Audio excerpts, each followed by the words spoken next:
नमस्कार, जय श्री राम। आज हम बात करेंगे रणबीर इलाहाबादिया के बारे में, जो कि एक फेमस यूट्यूबर और इन्फ्लुएंसर है। और इस व्यक्ति ने बहुत सारे नामचीन हस्तियों का पॉडकास्ट किया हुआ है और इसके वीडियो भी आपको इसके यूट्यूब पे मिल जाएंगे। इसका जो यूट्यूब नाम है वो है बियर बाइसेप्स, और रणबीर इलाहाबादिया नाम से भी इसके चैनल है। और इस पे आप देख सकते हैं वो अलग अलग विषयों पर अलग अलग लोगों से विभिन्न मुद्दों पर, विभिन्न टॉपिक्स पर वो पॉडकास्ट करता है। मतलब उनका एक तरीके से उनसे सवाल जवाब करता है और क्वेश्चन करता है, और उनका उत्तर वो आप लोगों के सामने वीडियो के माध्यम से रखता है। तो और इसके साथ ही ये व्यक्ति एक नामचीन परिवार से भी आता है। इसके फादर एक फेमस डॉक्टर हैं, और इसकी जो माताजी भी है वो भी डॉक्टर है। तो मेरा ये कहना है कि ये व्यक्ति एक अच्छे संभ्रांत परिवार से आता है, और अच्छे स्कूल से भी इसकी पढ़ाई हुई है, और ये इंजीनियरिंग में ग्रेजुएट्स भी है। लेकिन मेरा इससे एक दो प्रश्न हैं। प्रश्न क्यों है? क्योंकि अभी ये मीडिया से लेके पार्लियामेंट तक इसकी चर्चा हो रही है, और इसकी ही नहीं, इसके साथ 5-6 लोग और हैं। 5-6 के अलावा भी होगा, लेकिन जिन व्यक्तियों का इन्वॉल्वमेंट एक इंसिडेंट के साथ हुआ है उसमें 5-6 लोग हैं। उसमें जो मुख्य हैं, एक तो रणबीर इलाहाबादिया है, एक समय रैना है। समय रैना एक शो चलाता है जिसका नाम है इंडियाज़ गॉट लैटेंट, राइट।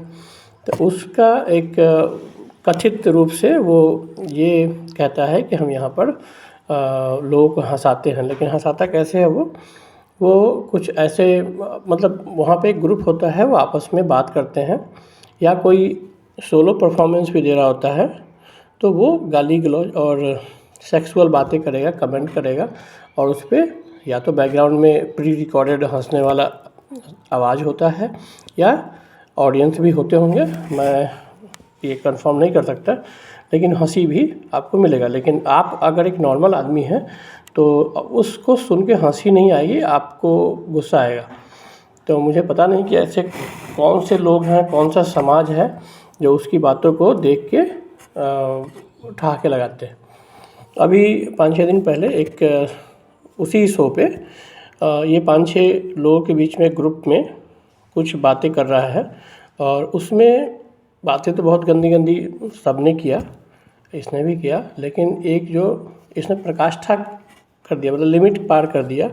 वो क्या था? उसने कहा कि भाई मैं पैसे दूंगा तो क्या माता पिता के बीच होने वाले सेक्स के बीच में जाके तुम उनके साथ सेक्स मतलब उसका जो मीनिंग था वही था कि क्या माता के साथ आप सेक्स कर सकते हैं या इसको ख़त्म कर सकते हैं, और जो कि कल्पना से परे है।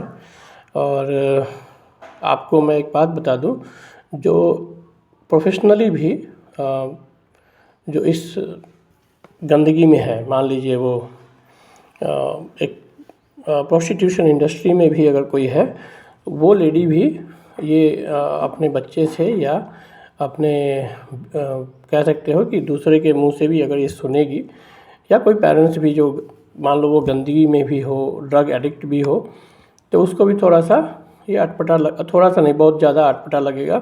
और ये थिंकिंग से बाहर की बात है, और इन लोगों ने जिस तरीके से कूल अंदाज में उसको पेश करने की कोशिश किया था, वीडियो भी मैंने देखा है, और उसके बाद अभी हो हल्ला हो रहा है। अब सवाल है कि हो हल्ला हो रहा है तो क्या हो हल्ला जायज़ है? देखिए, जायज़ तो है, लेकिन इसकी मानसिकता, इसके परिवार की मानसिकता मैं समझ गया था, क्योंकि केवल यही नहीं अपने नाम में रणबीर इलाहाबादिया लगाता है, इसके माता पिता का ये टाइटल भी है। देखिए, कुछ लोग होते हैं, कुछ परिवार होते हैं जो सेकुलर बनते हैं, और सेकुलरिज्म के चक्कर में वो देखते हैं कि देखो मेरा, जैसे इसके फादर मदर डॉक्टर हैं, तो उनके पेशेंट तो भाई हिंदू भी होगा, हर धर्मों से होगा। तो ये लोग कुछ ऐसा सेकुलर मिजाज रखते हैं कि भाई मेरा ना धर्म से रिलेशन है, ना एथिक्स से रिलेटेड है, मोरालिटी से भी रिलेटेड नहीं है। ये लोग समय बदल के अपनी मोरालिटी को चेंज करते रहते हैं। अब इस रणवीर इलाहाबादिया उस परिवार में जन्म लिया और मैं इसके बारे में इंटरनेट पे काफ़ी मैंने जानकारी ली है। तो ये व्यक्ति एक ग्रेजुएट है, इंजीनियरिंग ग्रेजुएट है। इसने क्या हुआ कि ये ड्रग एडिक्ट भी रह चुका है और उसके बाद फिर ड्रग एडिक्शन हुआ, फिर इसके कुछ गाइड करने वाले कुछ लोग मिले, ऐसा कुछ जो इंटरनेट पे दिया हुआ है। तो ये कहने का मतलब है कि ये व्यक्ति डिप्रेशन, ड्रग एडिक्शन ये सब में लिप्त रह चुका है पहले भी। लेकिन इसका जो इंटरनेट अवतार है वो काफ़ी मासूम है और काफ़ी सभ्य बच्चा की तरह है और इसकी पहुंच यहाँ तक है कि इसको इन्फ्लुएंसर अवार्ड भी मिलता है मोदी जी के हाथों। आप समझ सकते हैं कि मोदी जी के पास जिन लोगों ने इनका नाम भेजा होगा, रिकमेंड किया होगा, देखिए रिकमेंडेशन हमेशा पैसे वालों की होती है, ठीक। और इसके फादर ऑलरेडी इन्फ्लुएंसर है, ये लड़का भी यूट्यूब से अच्छी कमाई करता है। तो आप समझ सकते हैं कि ये अवार्ड लेना और वहाँ मोदी जी के पास पहुँच रखना कोई नई बात नहीं है। लेकिन मोदी जी के पास जो लोग भी रिकमेंड करते हैं वो लोग इसकी मासूमियत को देख के किए होंगे, है ना। ये अच्छे से पॉडकास्ट करता है, लेकिन मुझे ऐसा लगता था कि ये लोग ना पॉडकास्ट करते हैं तो ये खुद से बोलते होंगे, लेकिन नहीं, वो कुछ स्क्रिप्टेड रहता है, उनके सामने रहता है, ये पढ़ के बोल रहे होते हैं। और इससे आप ये नहीं कह सकते कि इनका टैलेंट है। तो पैसे वाला है, इन्फ्लुएंसर है और अच्छे इकोनॉमिक कंडीशन वाले फैमिली से आता है, तो उसके लिए कंटेंट क्रिएट करवाना, उसको प्रेजेंट करना और उसके लिए स्टूडियो बनाना बहुत आसान होता है। तो इसने भी किया।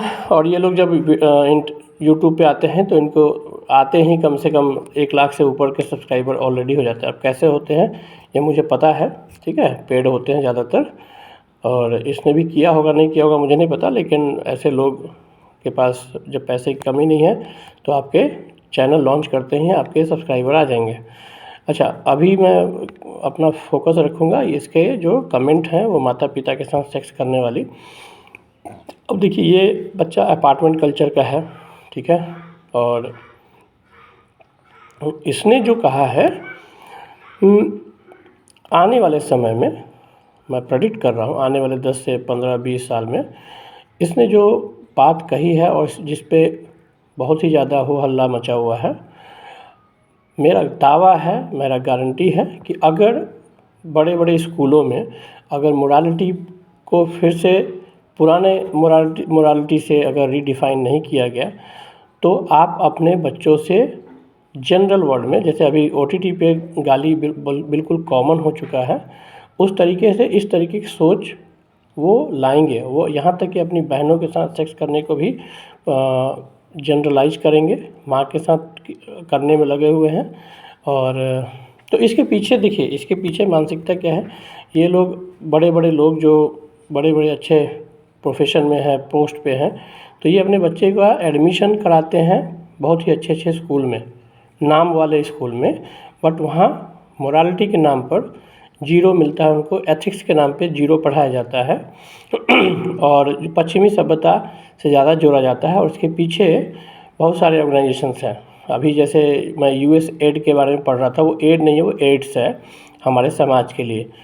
किस तरीके से USAID कई एजेंसियों को फंड करता है कि सेम सेक्स मैरिज और गे और लेस्बियन का जो मूवमेंट चलता है, LGBT मूवमेंट को प्रमोट करने के लिए, और ये फीलिंग डालने के लिए लड़के और लड़कियों में कि तुम लड़का हो लेकिन अंदर से लड़की हो लेकिन बाहर से लड़का, अंदर से लड़का हो, इस टाइप के फीलिंग ये प्रमोट किया जाता है बार बार ऐसे लोगों के द्वारा जिनका समाज में इन्फ्लुएंस है, ठीक है। इन ब्रांड एम्बेसडर बनवाते हैं ये। तो ये ब्रांड एम्बेसडर बन के आपको आके कहना होगा। तो बहुत सारे हीरो हीरोइंस अभी कई ऐसे हीरो हीरोइन हैं जो अपने आप को एक्टिविस्ट शो करते हैं। वो एक्टिविज्म नहीं है, वो पैसा लेके वो आके बोलना होता है उनको कि मैं सपोर्ट करता हूँ।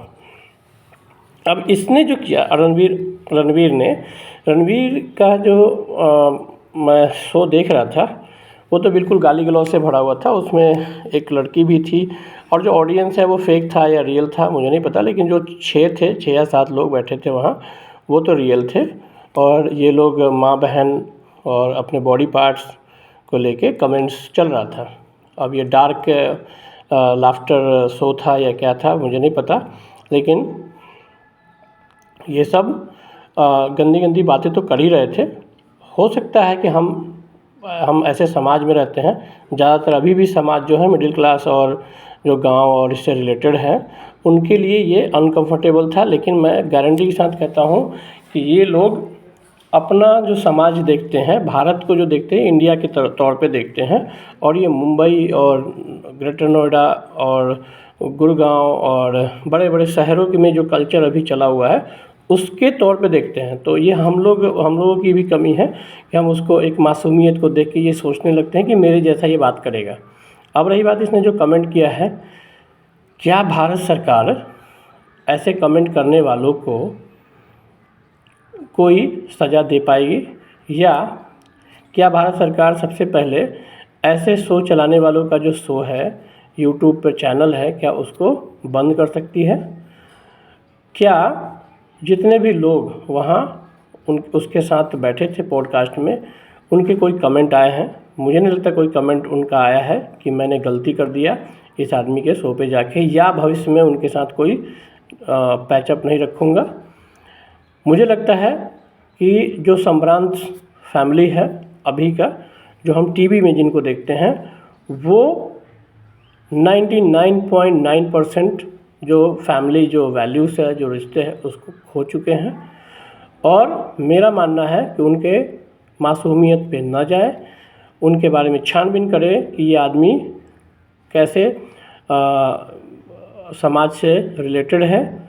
अब जो आदमी जिसके फैमिली में पैसे की कोई कमी नहीं है, जिसने गांव तक नहीं देखा, जिसने समाज नहीं देखा, उस आदमी से हम कैसे एक्सपेक्ट करते हैं कि राम जी की तरह आचरण करे? ठीक है, वो तो राक्षस की तरह आचरण करेगा। राक्षस भी हमारे सतयुग वाले राक्षस नहीं होंगे, वो कलयुग के राक्षस होंगे। तो जो भी घृणित काम है और वहाँ दिखने में आदमी जैसा लगेगा वो राक्षस। तो इस रणवीर इलाहाबादिया के बाद ऐसे बहुत सारे लोग हैं जो सोचते थे कि जो मासूम होता है या जो धर्म की बात करता हो वो बिल्कुल सांस्कारिक रूप से भी और सामाजिक रूप से भी अच्छा होगा। ऐसा नहीं है।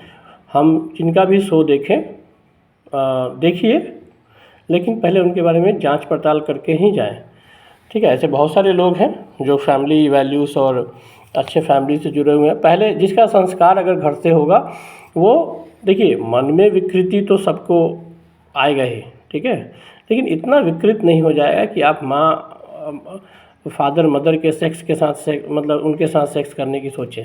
ठीक है, तो ये आप समझ सकते हैं। या तो एक जो स्लम का बच्चा होगा ना, और या कह सकते हैं कि जो अनाथ है, ठीक है, जिसके माता पिता नहीं भी हैं, वो भी ऐसा नहीं सोचेगा। ठीक है, तो एक ये कैसे समाज के बच्चे हैं।